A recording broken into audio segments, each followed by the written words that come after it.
nga bulijjo mwebale nnyo bannange nsiima bwongerwa okubeera nga mwekumidde ku Luganda Radio Podcast nga tusensula akatabo Zinunula Omunaku nga tutuuse ate ku ssuula ey'omwenda.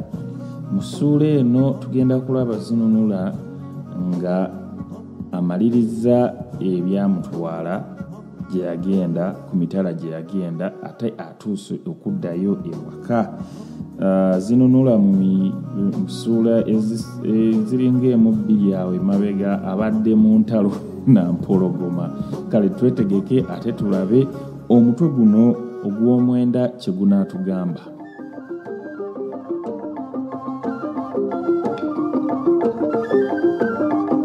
Zinunula Omunaku, ssuula ey'omwenda.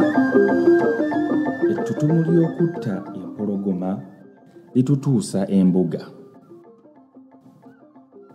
Mbu eddiba ly'empologoma gye twatta baalitwalira Kabaka, n'ennyama y'empologoma tebwasigala kafi. Buli eyafulumanga eri nti bansalireko ekifi kya ddagala ly'abaana bange. Naye saddayo kubuuza ndwadde ennyama y'empologoma gy'eroga. Mu nnaku 10 nga muguddemu n'ez'ensobi kasookedde nzissuuka, omanyi twalwawo nga tulindirira abasuubuzi abaali balaga ewaffe nga bava mu nsi ya Kabaka Seninkini Gadimba eyayitibwanga Bijweteko. Abasuubuzi ne batuuka ne tusitula okulaga ewaffe kubanga twatya okuddayo ffekka.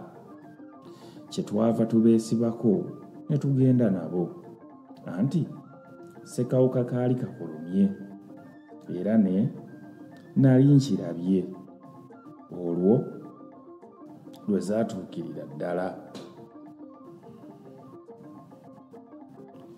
Nga bwe bisinga eŋŋoma okulawa, twasanga abeeka byabagobako dda nga bwe twatta empologoma, era ng'olukongoolo basinze kulusimba ku nze nga eyagitta nzekka. Ate n'emikolo yabanga anyumya, omanyi nga mwogezi mulungi, nga ye ebigambo byonna abyesuulira ddala nga ye ataabiriimu. Buli we twayitanga nga batusongamu emmwe oba okutuyisaamu emimwa, oluusi ng'olaba omu atemya ku munne n'ensonyi ne zitukwata. Abeeka baatukulisa nnyo olugendo ne batuyozaayoza okuwona empologoma, n'agalenzi agaatujooganga ne gatandika okututya bwe gaabanga gasaagasaaga nga gagereesa nti, "Beera awo ggwe nje nkukube ogwa gundi gwe yakuba entalya menvu," ng'enseko zitta. Omwami bwe bimugwa mu kutu n'atuyita tugende alabe obulenzi obwatta empologoma. Olwo nzija okusooka okulaba ku mwami Pyati Sololo. Tetwalwa nga tusituka n'enfiira bulago nga tugenda Mbuga. Omwami twamusanga atudde ku kituuti nga kwaliriddwa amaliba g'ensolo ezitaali zimu, nga kuliko amannyo ag'envubu n'amayembe g'enkula n'embogo, empiri enkaze n'ebyoya by'ennyonyi eza buli mabala. Yali asumise olubugo lw'ennenge era nga yeewulunguluddwa abantu ku njuyi zonna. Yali musajja gwe bayita mumpi atunda kwa kyeya era nga mukuubukuubu.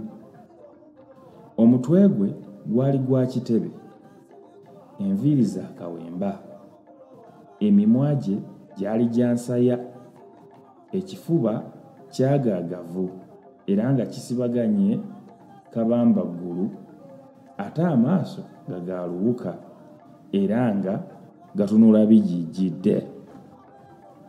Ennyindo ye yali nfunda naye wansi nga ndeerufu. Amannyo ge nga galinga amasongolankuyege.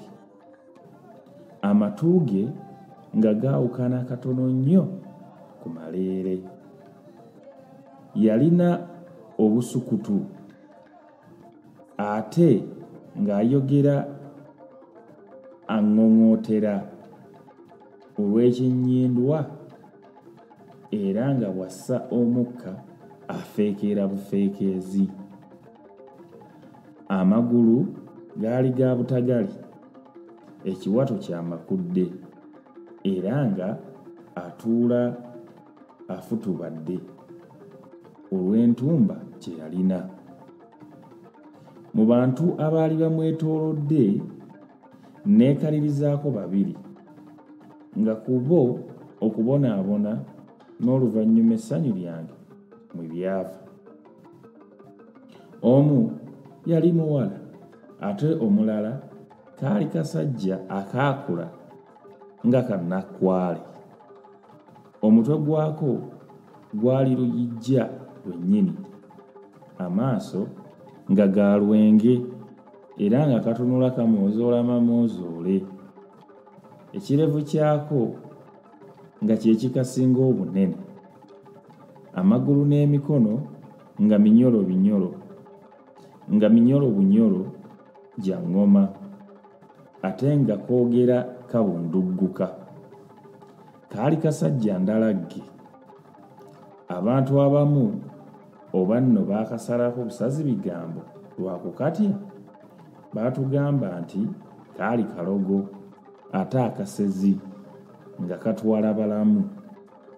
Okumanya baakatya ne bakamala baatugamba mbu ng'amabidde kayinza okugaloga ne gasaala era n'omwenge ogukyali entuwere nga kagukenkuza. Akantu ako nga ke katabani k'omwami akakulu.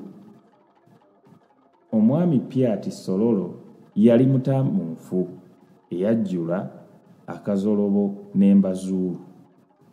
Abaana be nga tebawuunibwako wabula mpozi ng'oyagala kubikusibizisa ku nnyindo na kugendera ku kisago oba ku kibabo. Nga tumaze okunyumyamu ebiti nga 2 oba 3 oba ekituufu nandigambye nti nga tumaze okwanukula bye yatubuuza, yatusiibula naye yatujja ku mugga kubanga twali ku bwerende nga tutya okubaako kye tusobezza mu maaso ge. Weebale nnyo, weebalire ddala ate munnaffe kubeera nga otwegasseeko mu kitundu kino eky'omwenda oba mu ssuula ey'omwenda eya Zinunula Omunaku. Metulabye Zinunula nga azzeeyo ng'omuzira mbu agalenzi agaali gamwewanikako ssebo nga nago galaba kati tegakyasobola kumwepankako naye nga emigere n'emiggo gye gagenda gye geepanka nagyo gye giri emiggo emibi emizibu ennyo Zinunula gye yakubamu empologoma. Kwegamba waliwo embeera ey'obuwanguzi omanyi n'obeera ng'owulira bulungi nti olina ekintu ekyamaanyi oba ekyakabi kye wakola n'oddayo ewammwe buli omu abaana awo biki bonna nga balaba oli wakabi nnyo. Zinunula bw'atyo bwe yawulira so nga ate bambi kigenda okuddirira n'Embuga yayitibwa n'atuuka ew'omukulu Kabaka eyali atwala ekitundu ekyo era ng'akunyumiriza n'akutemeratemera Kabaka enfaanana gye yali afaananamu ate n'akunyumiza ne mutabani wa Kabaka gwatugambye ni Zinunula nno muvumi si wa muzannyo atandika okuvuma talekera so ebigambo bingi nnyo byakozesezaawo okunnyonnyolamu engeri lutabani sijja kozesa katabani kankozese lutabani lwa Kabaka lutabani lwa Kabaka gye lwali lufaananamu n'engeri gye lwali lweyisaamu abantu entya gye baali bamutyamu balowooza mulogo musezi n'ebintu ebirala naye ng'ate ngera bw'omanyi embeera nga tosobola kwogera ku mulangira ndi otandika otya okwogera ku mulangira so nga bagamba onaayogera ku mulangira onaayogera otya ku musajja ku mwana wa Kabaka ojja kufuna ebisago oba ojja kufuna emiggo gyabwereere kale nga bwe tumanyi oba kigamba kino ekitundu badde emboozi mpozi yakunyumirwamu tulabe ate ekitundu ekinaddako Ssaabasajja Kabaka awangaale